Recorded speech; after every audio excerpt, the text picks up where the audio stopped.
बेटा फटाफट नोट करो, आगे बढ़ते हैं। अगला क्वेश्चन देखते हैं इसमें बेटा हम।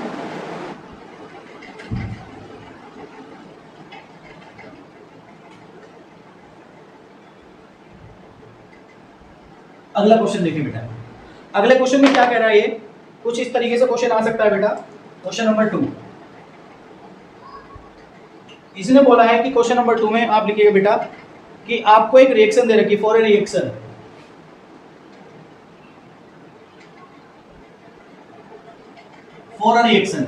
रिएक्शन क्या दे रखी बेटा, N2 plus 3H2 gives 2NH3। आपको बेटा ये रिएक्शन दे रखी है और आपको इस डेटा में क्या दे रखा है, इस डेटा में आपको जो जो चीज दे रखी है मैं आपको लिख देता हूं बेटा। इस रिएक्शन में पहले पार्ट तो सबका गैसेस लिखो बेटा, ये भी गैस, ये भी गैस, ये भी गैस, ओके। उसके बाद इसने बोला इस क्वेश्चन के अंदर 5 लीटर आपको ये दे रखा है और इसमें कितना दे रखा है बेटा, 12 लीटर आपको ये दे रखा है, ठीक है। और अब करा कि फाइंड आउट, पहला पार्ट में बोल रहा है कि इनिशियल वॉल्यूम, क्या कह रहा है बेटा आपसे, इनिशियल वॉल्यूम। और दूसरे में कह रहा है कि फाइंड आउट वॉल्यूम कॉन्ट्रैक्शन, ऐसे पूछेगा बेटा आपसे। तो कैसे निकालोगे आप, बड़े आसानी क्वेश्चन आते हैं, बस थोड़ा सा मेहनत करनी है, समझना है बेटा, आंसर आ जाएगा। तो इस इक्वेशन को दोबारा लिखिए बेटा। सॉल्यूशन में आपने क्या लिखना है, N2 gas plus 3H2 gas gives 2NH3 का, ठीक है, गैस। डन हो गया बेटा। अब गिवन डेटा लिखो, इनिशियल, जब रिएक्शन t टाइम 0 पे थी, ऐसा लिखो, t टाइम 0 को इनिशियल बोलते हैं बेटा। तो t टाइम 0 पे आपका वॉल्यूम कितना था, 5 लीटर, इसका था 12 लीटर। तो पहला आंसर आपके सामने आ चुका है कि इनिशियल वॉल्यूम कितना था। इनिशियल वॉल्यूम कितना है बेटा आपका, 5 प्लस 12 17 लीटर। कितना हो गया बेटा, 17 लीटर, ठीक है। अब इसमें पहला आंसर आ चुका बेटा 17 लीटर। दूसरा, अब ये कह रहा है कि वॉल्यूम कॉन्ट्रैक्शन। तो पहले वॉल्यूम कॉन्ट्रैक्शन के लिए आपको ये आइडेंटिफाई करना कि प्रोडक्ट में कितना कन्वर्ट हुआ, तो फिर हम कॉन्ट्रैक्ट निकालेंगे, कितना टूटा कितना बचा सब निकालेंगे। तो पहले से प्रोडक्ट का निकालो, तो पहले मुझे क्या करना पड़ेगा, LR लिमिटिंग रिएजेंट निकालना पड़ेगा, क्योंकि दोनों का वॉल्यूम है, मोल्स की तरह डील करते हैं बेटा। तो इसका कितना हो गया 1 लीटर, इसका कितना हो गया 3, तो हम लिख सकते हैं 5 डिवाइडेड बाई 1 लीटर, इसका आएगा 12 बाई 3 लीटर। तो बेटा कितना आएगा रेशियो 5, इसका कितना आएगा 4। तो बताओ लिमिटिंग रिएजेंट कौन बना, ये आपका लिमिटिंग रिएजेंट हो गया। कौन बनी है बेटा, ये लिमिटिंग रिएजेंट। अरे यहाँ तक बात समझ में आ रही बेटा, सब कुछ वही फॉलो करेगा, बस वॉल्यूम लीटर में चेंज हो जाएगा, मोल्स की तरह। जैसे मोल्स को वॉल्यूम में ले लिया और वॉल्यूम को मोल्स में ले लिया, बस वही कहानी, बस एक्सचेंज करनी है, बाकी सब डीलिंग वही सेम रहेगी बेटा। अब इसका बताइए बेटा, अगर मैं प्रोडक्ट को बनाऊं तो किससे डील करेंगे, तो हम लिखेंगे नाउ 3 मोल हाइड्रोजन, तो 3 मोल की जगह 3 लीटर ऑफ H2 से आपका कितना बनेगा, 2 लीटर ऑफ NH3। तो बताइए जब इसका 1 लीटर बना होगा तो बेटा इसका कितना होगा, 2/3 लीटर ऑफ NH3।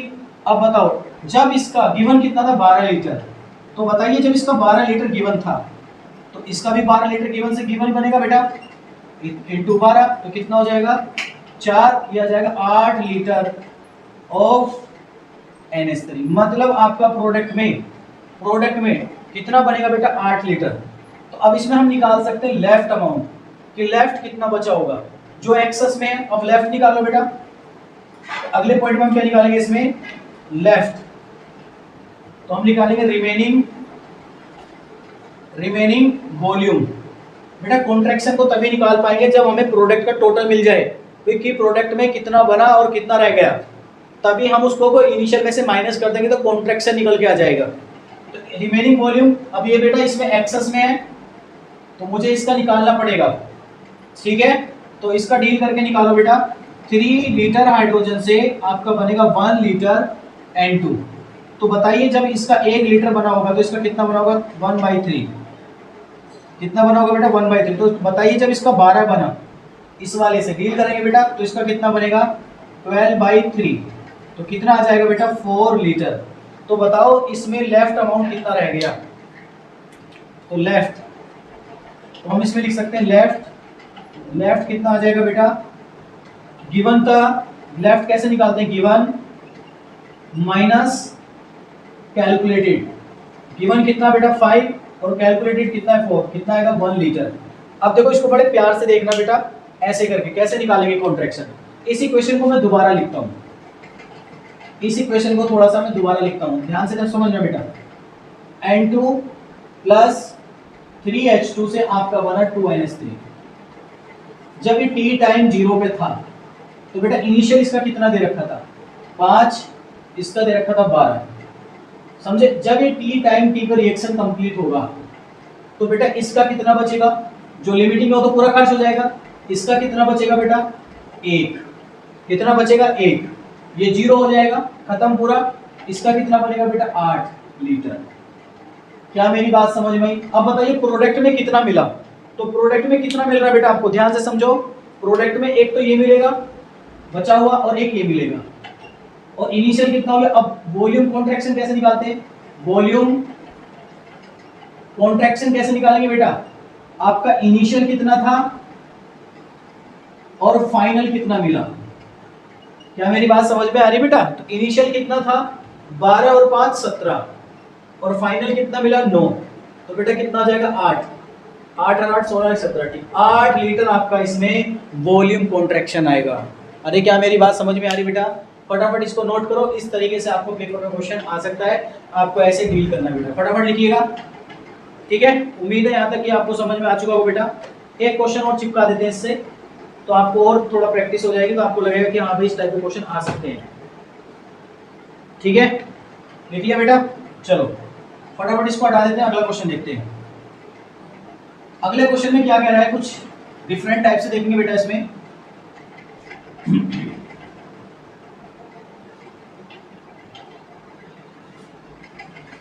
अगला क्वेश्चन में कह रहा है कि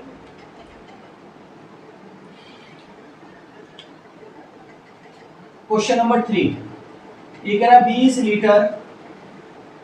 20 लीटर C3H4 गैस, उसके बाद कह रहा है जी मिक्स विद किसके साथ मिक्स कर रहा है बेटा 150 litre of O2 to produced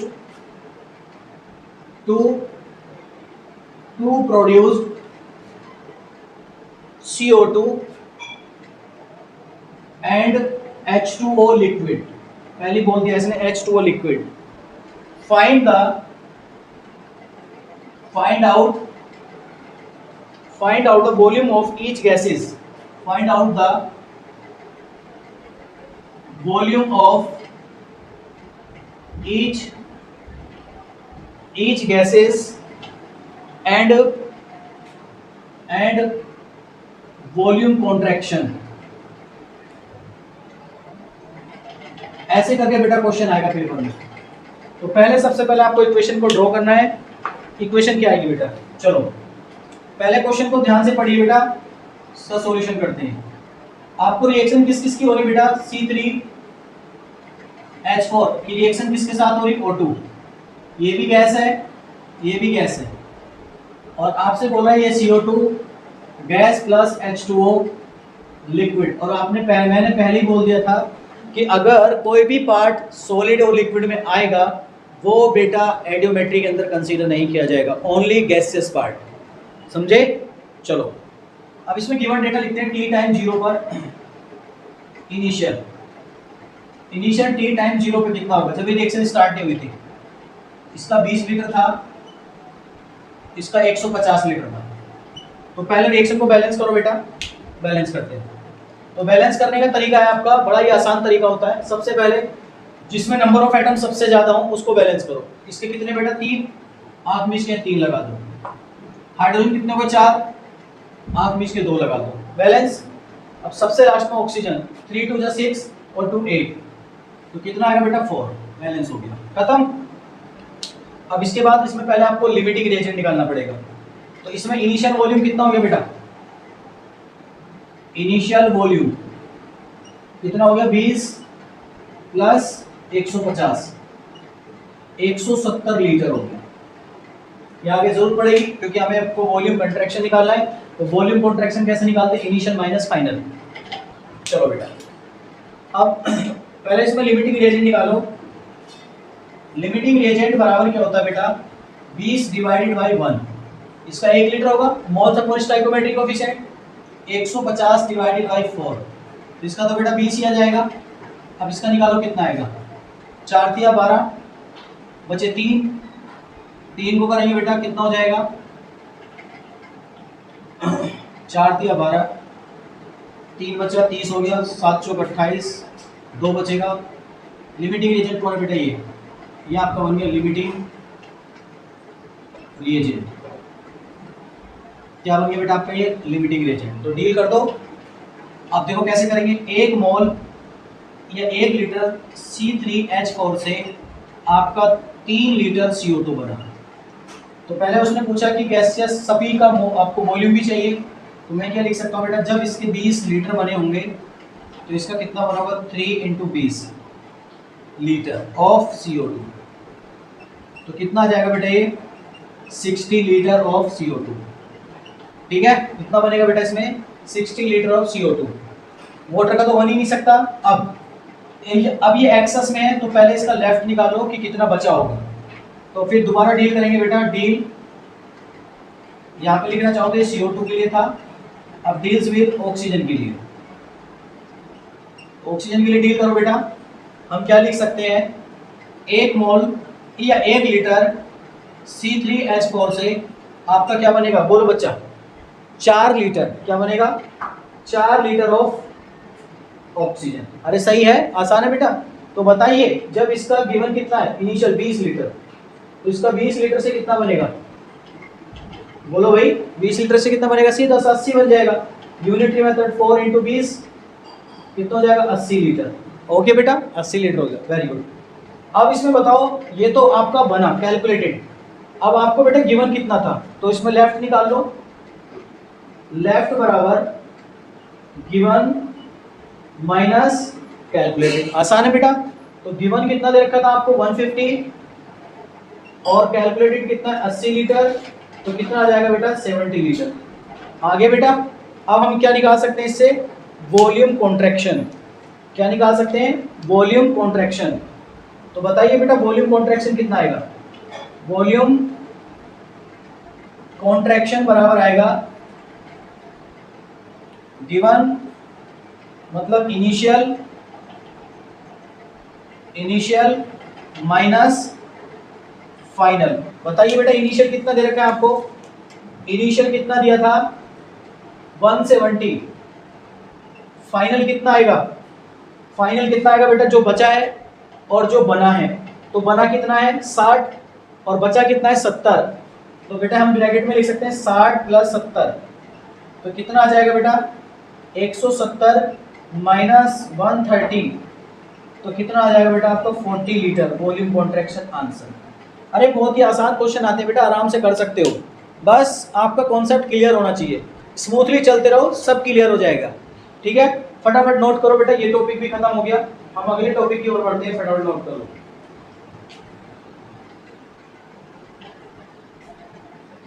ठीक है बेटा, चलो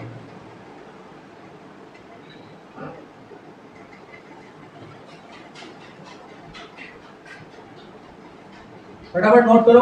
मजा आया क्या? क्या बोलती आपने?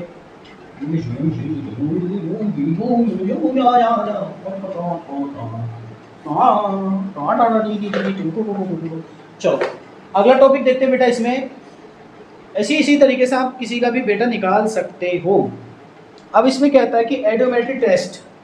तुमसे कभी कभी टेस्ट भी पूछे जा सकते हैं, तो मैं डायरेक्ट लिख देता हूँ बेटा उनको, आप उनको देख लीजिएगा। ठीक है, एडियोमेट्रिक टेस्ट। एडियोमेट्रिक टेस्ट किसका किसके साथ आइडेंटिफिकेशन। मैं डायरेक्ट लिख देता हूं बेटा। इसमें कहेगा कि गैस, आपको गैस मिलेगी और आपको मिलेगा इसमें एब्जॉर्ब बाई। एब्जॉर्ब बाई मतलब कौन किसके द्वारा एब्जॉर्ब कर सकता है। ठीक है, तो मैं फटाफट आपके सामने लिख रहा हूं, लिख लीजिएगा बेटा। जैसे पेपर में आपको आएगा CO2, SO2, और Cl2, इसको कौन एब्जॉर्ब करता है बेटा? तो आपको डायरेक्ट ढूंढना पड़ेगा, इसको एब्जॉर्ब करता है एक्वस KOH, ठीक है, फर्स्ट। सेकेंड दूसरा आ सकता है आपको बेटा इसमें O2, O2 को कौन एब्जॉर्ब करेगा डायरेक्ट? O2 को जो एब्जॉर्ब करेगा एल्कलाइन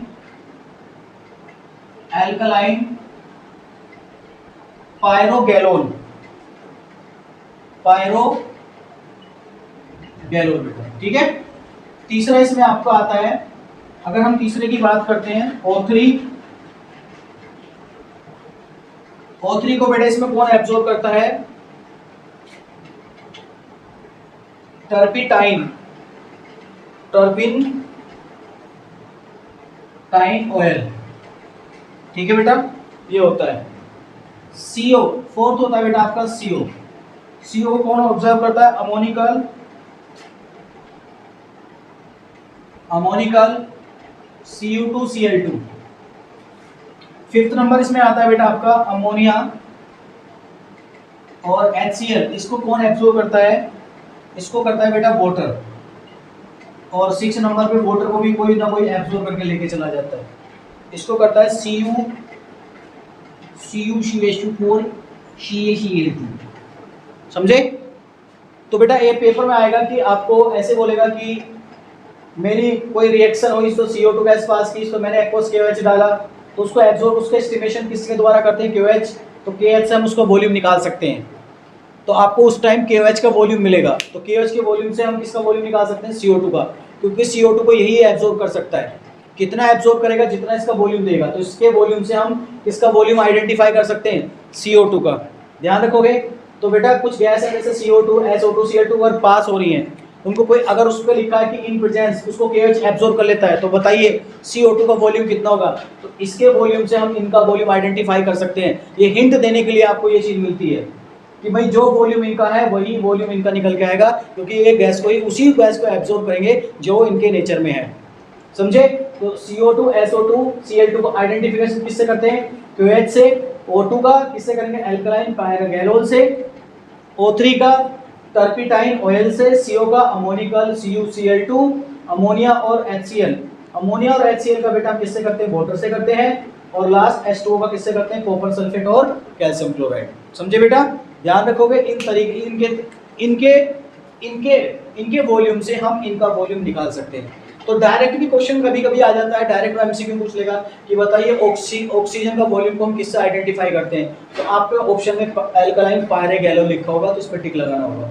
मतलब किसी भी तरीके से आपसे पूछ सकता है, तो बेटा थोड़ा सा ध्यान रखना है, इनका वॉल्यूम यूज करके हम इनका वॉल्यूम निकाल सकते हैं, क्योंकि ये उसी गैस को एब्जॉर्ब करेंगे जो इनके नेचर में है। अगर जैसे टर्पिटाइन ऑयल का वॉल्यूम दिया तो वो किसको ढूंढेगा? सिर्फ ओजोन को, बाकी से उसको कोई लेना देना नहीं है। तो हम उस केस में ओजोन का वॉल्यूम को आइडेंटिफाई कर सकते हैं, समझे बेटा? समझ गए? चलो आगे बढ़ते हैं, हटा दो बेटा इसको। ये टॉपिक सभी आपके बेटा खत्म हो गए हैं और अब हम कुछ और नया सीखने की कोशिश करेंगे बेटा।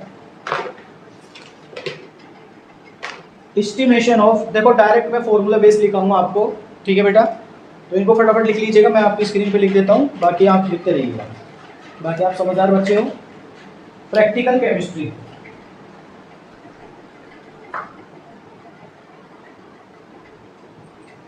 प्रैक्टिकल केमिस्ट्री, प्रैक्टिकल केमिस्ट्री में पहला हम लिखेंगे बेटा इसमें एस्टिमेशन ऑफ हैलोजन। पहला पॉइंट एस्टिमेशन ऑफ हैलोजन। देखो बेटा मैं आपको बताता हूं, X बराबर क्लोरीन, ब्रोमीन और आयोडीन। क्लोरीन नहीं ले सकते, ठीक है? फ्लोरीन का बॉन्ड स्ट्रॉन्ग बनता है, वो डिसोसिएट नहीं होता, इसलिए उसको यूज नहीं करते। देखो तो मैं डायरेक्ट इनकी मेथड लिख रहा हूँ, लेकिन मैं आपको बोलूँगा कभी भी मेथड अप्लाई करने की ज़रूरत नहीं है। पेपर में आपसे डायरेक्ट ये पूछा जा सकता है कि हैलोजन के लिए कौन सा मेथड यूज़ किया जाता है, तो उस केस में आपको बस मेथड का नाम पता होना चाहिए, वरना मैं आपको कभी भी रटने की सजेशन नहीं दूंगा कि इस मेथड को रट लो, ऐसे हो जाएगा वैसे हो जाएगा। बस आपको जो ट्रिक बताई जाएगी उसको फॉलो करना, आपका आंसर आ जाएगा। सिस्टमेटिक यूनिटरी मेथड को फॉलो करना है, आंसर किसी का भी आप निकाल सकते हो, बस आपको इन्फॉर्मेशन के लिए याद रखना है कि इस मेथड से आपको ये पता चलता है कि ये मेथड इसके लिए यूज किया जाता है। तो पेपर में जैसा आएगा कैरियस मेथड बताओ, कैरियस मेथड किसका एस्टिमेशन करता है, ये ऐसे जेल्डास मेथड किसके लिए एस्टिमेशन करता है, डूमास मेथड किसका एस्टिमेशन करता है। तो ऐसे केस में आपको थोड़ा सोचना पड़ता है यार किसका क्या आइडेंटिफिकेशन है। तो उस आइडेंटिफिकेशन को याद करने के लिए मैं डायरेक्ट उनके मेथड लिख रहा हूँ। एस्टिमेशन ऑफ हैलोजन को कौन करता है, तो इसको करते हैं बाई, पहला मेथड यूज करते हैं बाई। तो मैं डायरेक्ट उनका बेटा मेथड लिख रहा हूं, बाई कैरियस मेथड, समझे, बस इतना। तो जब भी आप हैलोजन का एस्टिमेशन करोगे कौन सा मेथड लगाओगे, कैरियस। पहला क्वेश्चन ये राइज हुआ। दूसरा इसकी रिएक्शन पूछ सकता है आपसे, ऑर्गेनिक कंपाउंड प्लस किसके साथ इसकी रिएक्शन होती है, HNO3 plus AgNO3 plus AgX, ये आयनिक बॉन्ड बनता है बेटा, और ये हमेशा आपको गिवन मिलेगा, ये आपको गिवन मिलेगा, और इसकी पीपीटी बनती है, सॉलिड पीपीटी, ठीक है। तो परसेंटेज हम कैसे निकालते हैं, परसेंटेज ऑफ X हैलोजन, पूछेगा कि इसके अंदर बताइए कितना परसेंटेज बना X। तो mass of halogen divided by mass of organic compound into 100। आपको बेटा ये मेथड लगाना है और आपका आंसर आ जाएगा। तो आपको पहला क्वेश्चन कि बताइए हैलोजन का एस्टिमेशन किससे करते हैं, कैरियस मेथड से, उसकी रिएक्शन में क्या क्या यूज किया जाता है। तो उसमें नाइट्रिक एसिड और AgNO3 यूज किया जाता है, जिससे आपका AgX का एक पीपीटी बनता है। अब देखो बेटा इसमें और क्या बोल सकता है कि अगर वो क्लोरीन बना रहा होगा AgCl, तो अगर यहाँ पर X बराबर Cl बना तो कैसी पीपीटी दिखाएगा बेटा, व्हाइट कलर के साथ भी याद रख लेना, व्हाइट। अगर आपकी ब्रोमीन आ रही है तो ब्रोमीन से बनाएगा डल येलो, और अगर आपका आयोडीन आ रहा है तो आयोडीन के केस में आपका बनाएगा बेटा ये ब्राइट येलो। और मैंने बताया बेटा फ्लोरीन के साथ ये रिएक्शन नहीं दिखाएगा, ठीक है, समझे बेटा। क्वेश्चन अभी हम करेंगे, पहले इनके सारे मेथड लिख लेते हैं, फिर हम एक साथ क्वेश्चन करेंगे किस तरीके से आते हैं, ठीक है। फटाफट इसको नोट करो। अगला मेथड आता है बेटा मेथड नंबर 2। मेथड नंबर 2 आता है एस्टिमेशन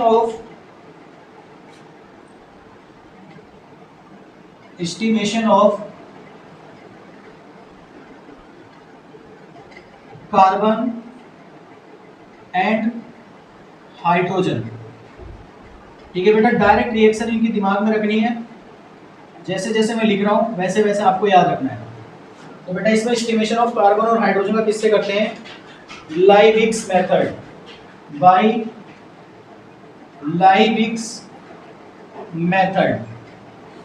पहले इसकी रिएक्शन देख लो बेटा, इसकी रिएक्शन क्या होती है। इसमें कहता है बेटा कि ऑर्गेनिक कंपाउंड को सीधा हीट कर दो, किसकी प्रेजेंस में, कॉपर ऑक्साइड CuO, इससे आपका बनता है CO2 प्लस H2O। अब इसमें परसेंटेज ऑफ कार्बन और परसेंटेज ऑफ हाइड्रोजन हम निकाल सकते हैं बेटा दोनों की। तो लिखेंगे percentage mass of moles of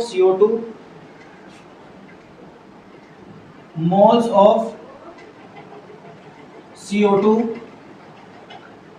divided by mass of organic compound. क्या लिखेंगे बेटा, moles of CO2 into 12, carbon के एटम से मास से मल्टीप्लाई कर लेंगे क्योंकि सारा डेटा किसमें कन्वर्ट हो जाएगा, मास में, इंटू 100। क्योंकि बेटा 12 से इसलिए करेंगे क्योंकि इसमें जो CO2 में कार्बन एटम कितने निकलते हैं, एक, तो एक कार्बन एटम का मास कितना होगा, 12। अगर 2 निकलते जैसे C2 बन जाता तो 24 से मल्टीप्लाई करते। तो पहले आपको CO2 के मोल्स बनाने, फिर मोल से क्या निकालना, एक कार्बन एटम का मास से मल्टीप्लाई करके उसको मास में कन्वर्ट कर लेंगे, जो भी मोल्स आएंगे। ऐसे क्या कर सकते हैं, moles of H2O divided by mass of organic compound into, अब इसमें बताइए बेटा हाइड्रोजन का मास कितना होगा, इसमें वाटर में कितने हाइड्रोजन निकलेंगे, 2, तो बेटा 2 ग्राम से मल्टीप्लाई करेंगे, इनटू 2 ग्राम इंटू 100, आगे बेटा इस तरीके से आपको निकाल लेना है। अरे सही है, देखो मैं आपको कभी भी सजेस्ट नहीं करूंगा ये रटो, बस ये आपको डायरेक्ट याद रखने के लिए बस बोला है कि आपसे पूछेगा कार्बन और हाइड्रोजन का किससे एस्टिमेशन करते हैं, इससे करते हैं, बस इतना याद रखना है। उसके बाद जो भी काम करना वो काम मेरा है, जो मैं बोलूंगा बस वो फॉलो करना, आंसर आपका आ जाएगा। ठीक है, कितना CO2 निकलेगा, कितना क्या निकलेगा, बस एक बार इस पर नजर मार के याद रख लेना। ठीक है, तीसरा मेथड देखते हैं बेटा। तीसरा मेथड आता है इसमें एस्टिमेशन ऑफ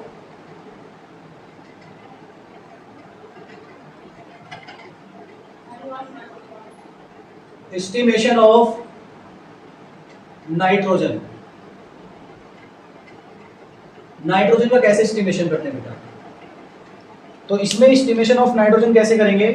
पहला method, first by Dumas method.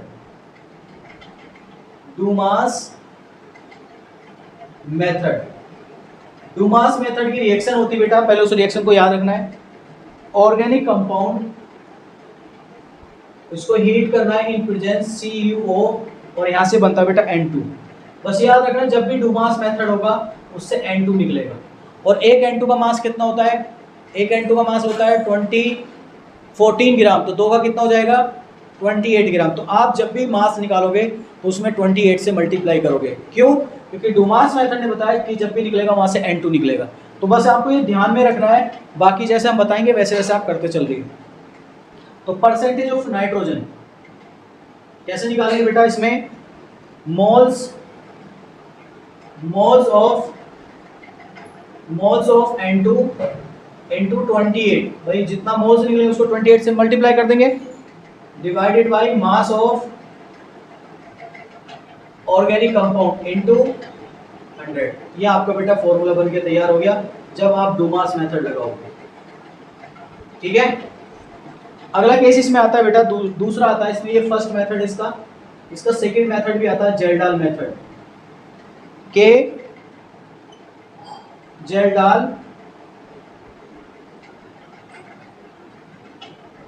जेल्डाल method, इससे भी किसका एस्टिमेशन करते हैं बेटा? नाइट्रोजन का। तो इसके पहले रिएक्शन देखो बेटा, organic compound plus H2SO4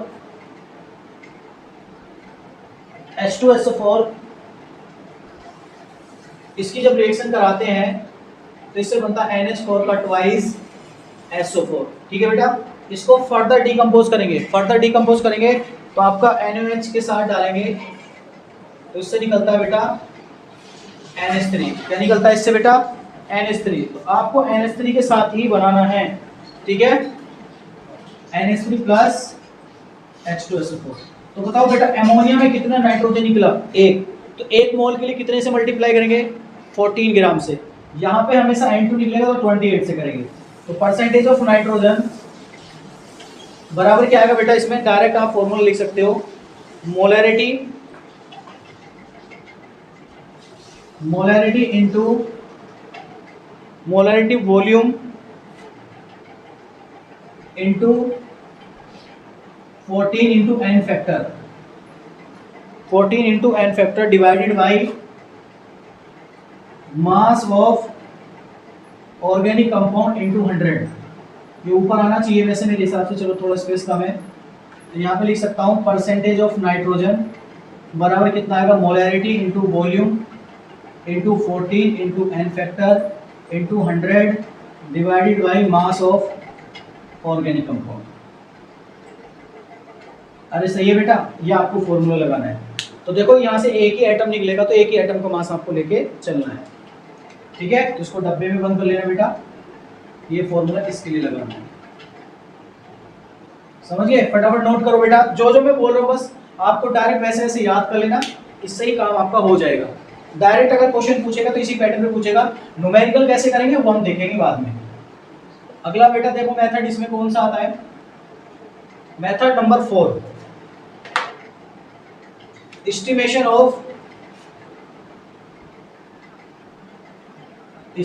of sulphur.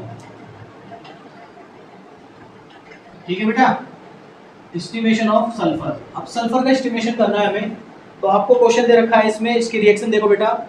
Organic compound, इसका डायरेक्ट मेथड है बेटा, कोई मेथड का नाम नहीं दे रखा, डायरेक्ट। ऑर्गेनिक कंपाउंड की रिएक्शन जब हम HNO3 के साथ कराएंगे तो सीधा आपका बेटा क्या बनेगा, यहाँ से H2SO4, ये फिक्स हो गया बेटा। और H2SO4 में कितना सल्फर एटम निकलेगा, एक, तो एक का मास कितना ले आएगा 32, प्लस बाकी रिमेनिंग प्रोडक्ट जो बनता है वो बनता है आपका BaCl2। मतलब ये कंफर्म हो गया कि जो भी ऑर्गेनिक कंपाउंड है वो बेरियम और सल्फर के साथ है। ठीक है बेटा, तो हम निकालेंगे तो परसेंटेज ऑफ सल्फर बराबर कितना आएगा बेटा, मोल्स ऑफ H2SO4,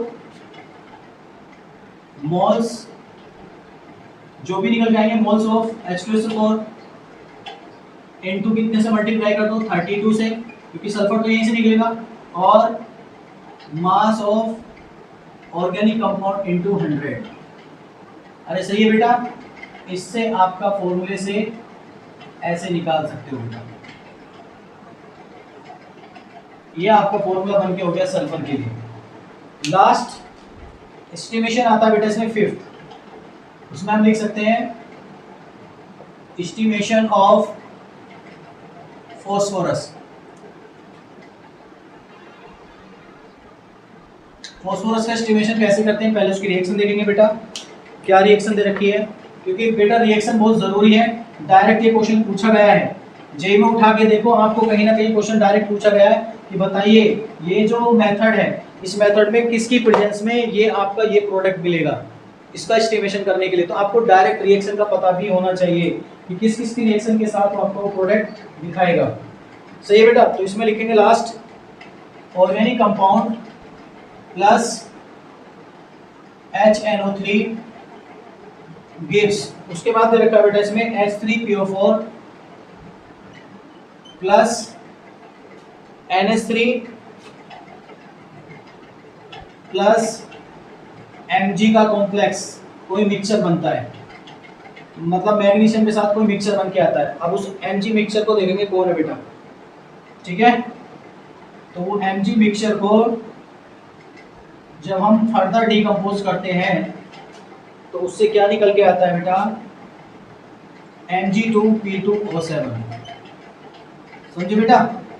तो इससे पता चलता है ये फाइनल प्रोडक्ट बनता है। तो बताओ इसमें फॉस्फोरस से कितने आइटम निकल रहे, 2, तो 2 का मास कितना लिया जाएगा, 2 × 31।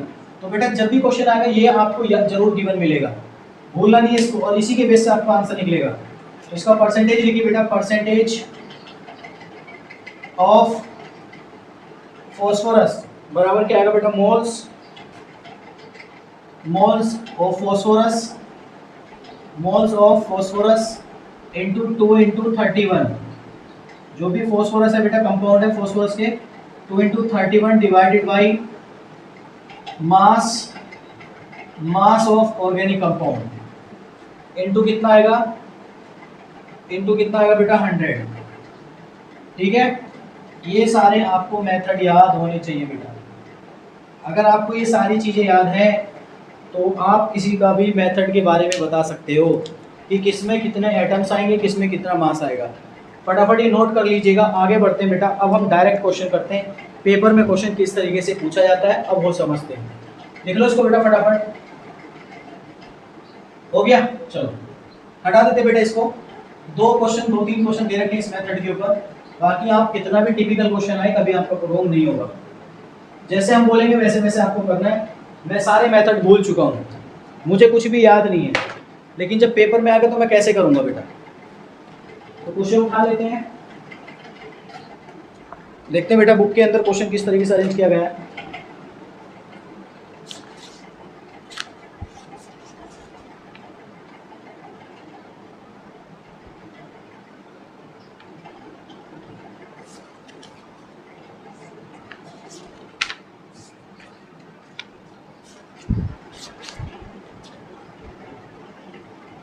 चलो बेटा जेईई मेंस का क्वेश्चन है, सभी बच्चे समझदारी से और अच्छे से करेंगे। पहली वो बोल रहा है, क्वेश्चन दे रखा है, उसने वैसे मेंशन भी किया in Carius method, in Carius method, ये मेंशन कर रखा है बेटा उसने, Carius method of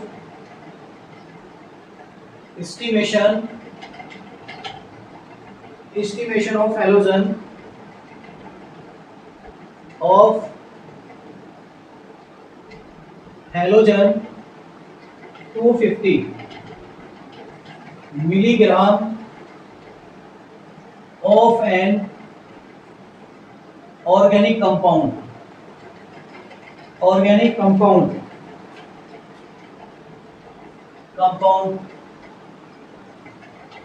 gave 141 milligram of AgBr. Calculate the percentage of bromine in inorganic compound where आपको जहां दिया गया Ag का मास 108 है और Br का मास 80 है।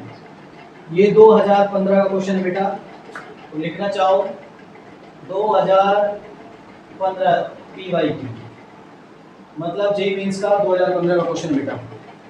अब इसको कैसे करना है, बस आपको ये ध्यान रखना, जो कैरियस मेथड है उसमें आपका ऑप्शन भी दे रखे, ऑप्शन भी लिखना चाहो तो आप आसानी रहेगी आपको सोल्व करने में। A, B, C और D ऑप्शन दे रखे बेटा इसमें। एक का दिया है 48 24, अगला क्या दिया बेटा 60 और 36, 60-36%, ठीक है बेटा, ये दे रखे। तो आपने बस इतना ध्यान रखा, कैरियस मेथड से जो प्रोडक्ट बनता है तो उसमें जो हैलोजन निकलता है किसकी फॉर्म में निकलता है, तो उसने हिंट दिया AgBr, और AgBr में ही निकलता है, एक एटम निकलता है, बस तो हो गया खेल खत्म। तो हम क्या लिख सकते हैं बेटा, सॉल्यूशन। अब आपको कैरियस मेथड लगाने की जरूरत नहीं है, सीधा सीधा लगाओ। एक ऑर्गेनिक कंपाउंड है जिसकी रिएक्शन किसके साथ हो रही है बेटा, कैरियस मेथड के अकॉर्डिंग हो रही है, और कोई भी आपका Ag का कंपाउंड है, अगर याद हो तो लिख लेना, ना हो तो सीधा बस इतना लिखना AgBr, बस खत्म हो गया।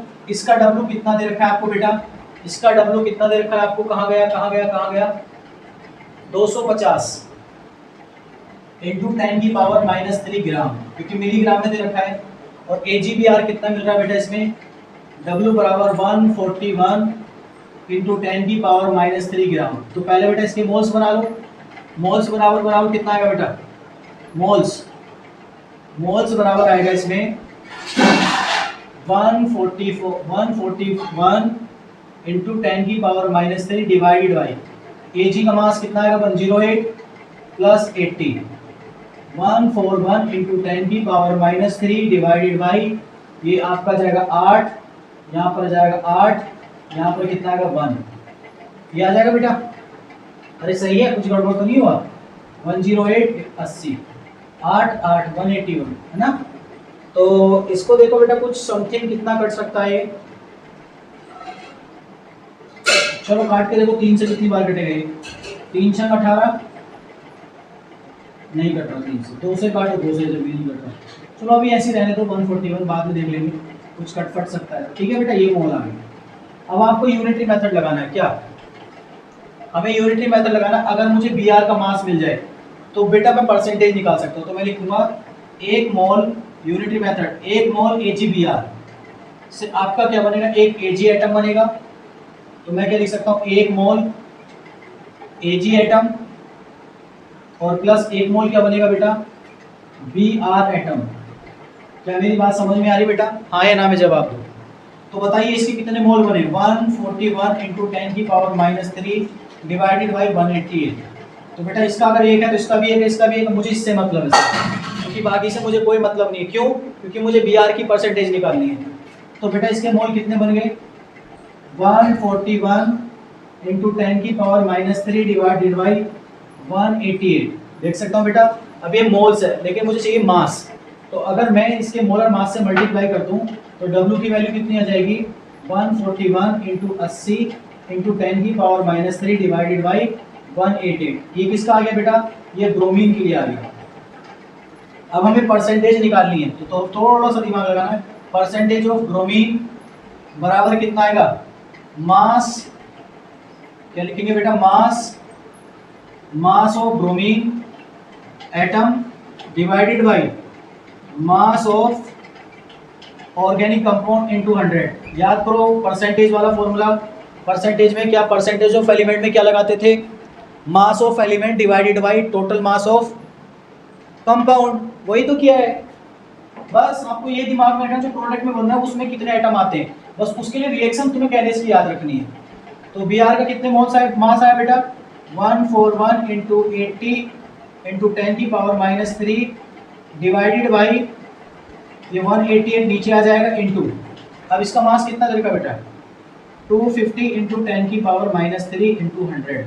अब थोड़ा काट फीट खेलते हैं, ये इससे कट जाएगा, ये 0 इससे कट जाएगा, समझे बेटा। और क्या कट सकता है, 25 से बेटा ये 4 बार कट जाएगा, इसको काट के देखो कितनी बार कट सकता है, 4 तिया 12, 4 चौक 16, 2 बचेगा, हाँ ये कट जाएगा 4 से, ये 1, 4 चौक 16 बचेंगे 2, 28 हो जाएगा, 47 कितना आ जाएगा, 47। तो इसको काटो बेटा, कितना आएगा, 141 इंटू 8 डिवाइडेड बाई 47। चलो इसकी मल्टीप्लाई कर लो, कितना आ जाएगा, 8, 8 चौक 32 का 2 कैरी 3 हो जाएगा, 8 ही कम 8, 8 और 3 11, 11 को कितने से डिवाइड करो, 47, तो कितना आएगा, 4 दूनी 8, मतलब ये ऐसे 24 समथिंग करके आ रहा है, कितना आएगा राउंड फिगर में 24 समथिंग, तो 24% के आसपास आना चाहिए, आंसर आपको बेटा बी हो गया। समझ गए, आपको कोई भी मेथड याद करने की जरूरत नहीं है, बस उस मेथड में ये याद रखना उससे कितने एटम्स निकलते हैं, बस वही आपको प्रोडक्ट चाहिए ये, क्योंकि आपको पता है कि फाइनल जब रिएक्शन होती थी तो जो Br निकलता था वो AgBr की फॉर्म में या AgX की फॉर्म में, तो एक एटम निकलता था, तो एक एटम के लिए मास निकाल लो, टोटल ऑर्गेनिक कंपाउंड के मास से डिवाइड कर दो इंटू 100, उस परसेंटेज एलिमेंट उसकी निकल के आ जाएगी। ठीक है बेटा, आगे बढ़े फटाफट लिख लो इसको। चलो अगला क्वेश्चन देखते हैं बेटा, इसमें कुछ डिफरेंट टाइप का है, कि PY के तो आसान क्वेश्चन आते हैं बेटा, ज़्यादा टफ क्वेश्चन नहीं आते हैं, बस आपकी कैलकुलेशन थोड़ा स्ट्रॉन्ग होनी चाहिए, बाकी सब इजी हो जाएगा। ठीक है, अगला क्वेश्चन इसमें दे रखा है बेटा,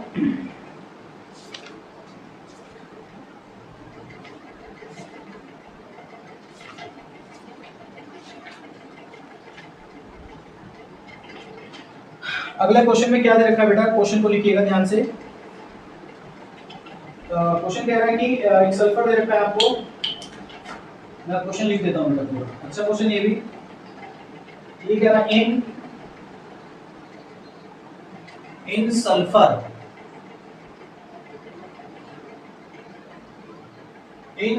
एस्टिमेशन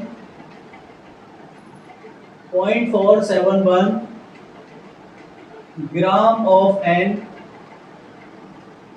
ऑर्गेनिक कंपाउंड, ठीक है, गेव, तो बेटा अब इसके देखो कट हो जाएगा, इसके एक 0 से 0 कट हो जाएगा, तो परसेंटेज S बराबर कितना आएगा, 14439, थोड़ा कैलकुलेशन लंबी हो गई है, तो इसको हम कितनी बार काट सकते हैं,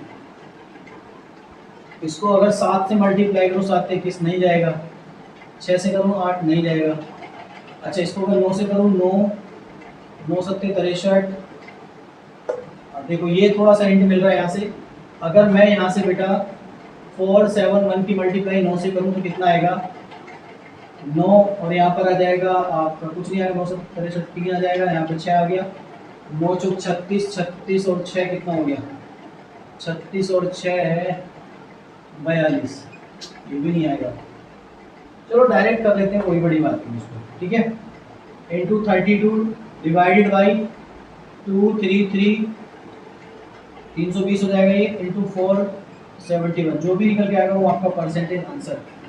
तो मैं कैलकुलेट कर लेता हूँ बेटा, थोड़ा सा कैलकुलेशन लंबी हो गई है,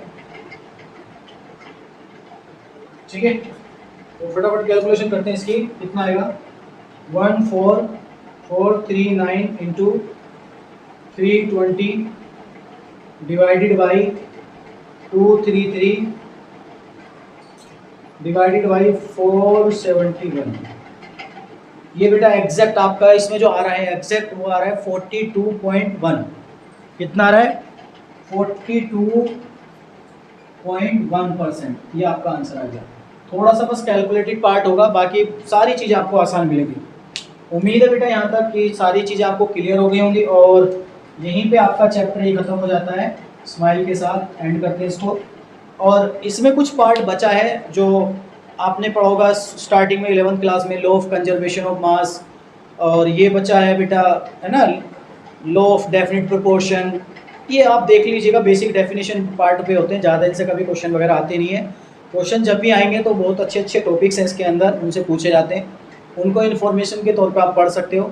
अगली क्लास में बेटा हम नया टॉपिक लेके आएंगे, नए टॉपिक के साथ बात करेंगे। अगर यहाँ तक कोई भी प्रॉब्लम आपको आती है बेटा, तो अपना आंसर जो भी है, गलत आ रहा है सही आ रहा है, अपना कमेंट बॉक्स में डालिएगा, या फिर जो भी आपको क्वेरी है अपना क्वेरी कमेंट बॉक्स में लिख लीजिएगा, उसके बाद हम काम करेंगे बेटा उसके ऊपर। कोई भी प्रॉब्लम आती है हमें सजेस्ट कीजिए, और कुछ बेटर करना है तो बेटा वो भी बताइए, हम उसके लिए काम करेंगे। ठीक है, अभी हमारे पास जैसी भी सुविधाएं हैं आपको बेस्ट देने के लिए हम आपको दे रहे हैं बेटा, और कोऑपरेट करने की कोशिश करें, ज़्यादा से ज़्यादा सपोर्ट करो। जैसे जैसे आप लोग सपोर्ट करोगे तो हम अपनी चीज़ों में बेटर क्वालिटी के साथ काम करने की कोशिश करेंगे। उम्मीद है कि अगर आप मेरे को कोऑपरेट करते हो तो मैं भी आपके लिए बहुत जल्दी सारी चीज़ें चेंज कर सकता हूँ बेटा। तो बस आप लोगों का प्यार और सपोर्ट मुझे चाहिए। मैं मेहनत करने के लिए तैयार हूँ बेटा, बस आप लोगों का मुझे प्यार चाहिए। मैं मेहनत से कभी ना पीछे हटा था, ना हटने वाला हूँ। बस आप लोगों का सपोर्ट और प्यार मुझे देते रहिए, यही मेरे लिए काफ़ी है। कोई भी प्रॉब्लम आती है बेटा, बेझिझक आपको मैंने डिस्क्रिप्शंस में जाइएगा, आपको वहाँ पर मेरा पूरा कॉन्टैक्ट नंबर डेटा लिखा हुआ है, आप वहाँ से जाके कॉन्टैक्ट भी कर सकते हो। समझे बेटा, आप पर्सनली भी कॉन्टैक्ट कर सकते हो, ऐसी बात नहीं है। आपका कॉल ज़रूर उठाया जाएगा और आपसे बात की जाएगी, और आपकी जो भी प्रॉब्लम है हम उसको रिजोल्व करेंगे। ठीक है बेटा, मिलते हैं फिर नेक्स्ट वीडियो में नेक्स्ट टॉपिक के साथ। तब तक के लिए धन्यवाद।